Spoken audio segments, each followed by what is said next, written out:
बड़ा मंगल कब है, किस तारीख को है, कैसे मनाया जाएगा, पूजा करने की विधि क्या है, सब कुछ एक ही वीडियो में जानेंगे। आइए जानते हैं बड़ा मंगल कब है। बड़ा मंगल 13 मई को पहला मंगल पड़ेगा। यह ज्येष्ठ मास में मंगलवार को होता है। बड़ा मंगल जो व्रत करता है, इसमें हनुमान जी की पूजा करते हैं। बड़े मंगल को हनुमान जी को प्रसन्न कैसे किया जाए, क्या पूजा की जाए, कैसे पूजा की जाए और क्या विधि रखी जाए।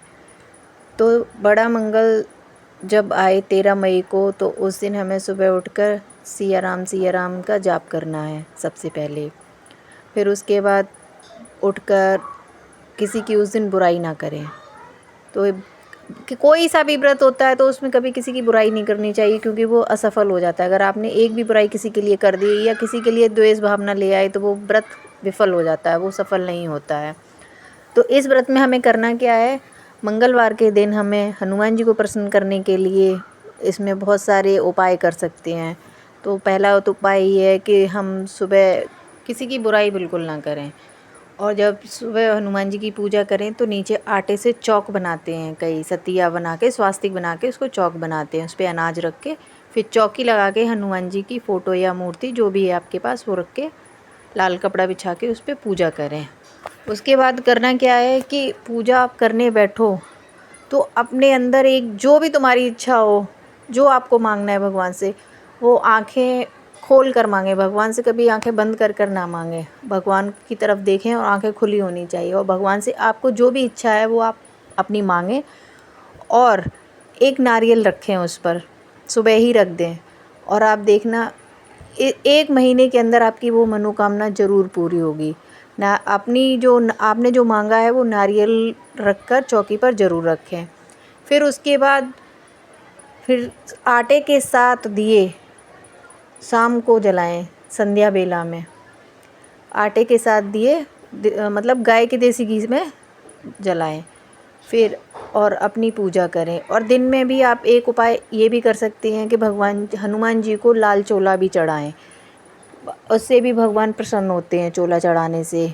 और सबसे लास्ट उपाय है और महत्वपूर्ण उपाय ये है कि अगर आपको कहीं लाल रंग का ध्वजा मिल जाता है हनुमान जी का, तो वो अपने घर ज़रूर लेके आएँ। सबसे महत्वपूर्ण उपाय यही है कि आप अपने घर लाल रंग का ध्वजा ज़रूर लेकर आएँ। और उसका उपाय ये करना है कि उसको ध्वजा को अपने घर की ऊपर छत पर लगाना है ध्वजा को।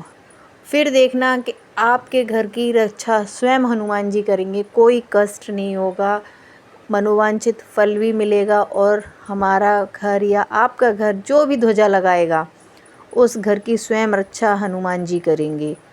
और शाम के टाइम 8 दिए जलाने हैं देसी घी के आटे के, और अपनी मनोकामना पूरी करनी है। दूसरे दिन उस नारियल का हमें क्या करना है, नारियल को उठाकर अपनी तिजोरी में रख लें। तिजोरी में 1 महीने के लिए रख कर देखें, जहाँ पर आप अपने पैसे वगैरह या जेवर जो भी रखते हैं 1 महीने तक वहाँ पर रखा रहने दें। जब आप 1 महीने के बाद निकालोगे, आपकी जो भी मनोकामना मांगी होगी वो ज़रूर पूर्ण होगी। इसलिए इस उपाय को भी ज़रूर करें। और सबसे महत्वपूर्ण उपाय तो वही था कि आप कुछ ना कर पाओ तो एक कल झंडा ज़रूर लेके आएँ, ध्वजा ज़रूर लेके आएँ और अपने घर की छत पर ज़रूर लगाएँ। वो इसलिए लगाएं क्योंकि हनुमान जी हमारे घर की रक्षा स्वयं करेंगे, भगवान आपको स्वयं आशीर्वाद देंगे, इसलिए वो ज़रूर लगाएं। क्योंकि हनुमान जी जब हमारे साथ हैं तो कोई भूत प्रेत बला या किसी भी तरह का संकट हमारे पास नहीं आ सकता है। जय श्री राम बोलते रहिए और सुबह से लेकर शाम तक जय श्री राम का जाप करें, और भगवान हमें मनवांछित फल भी देंगे।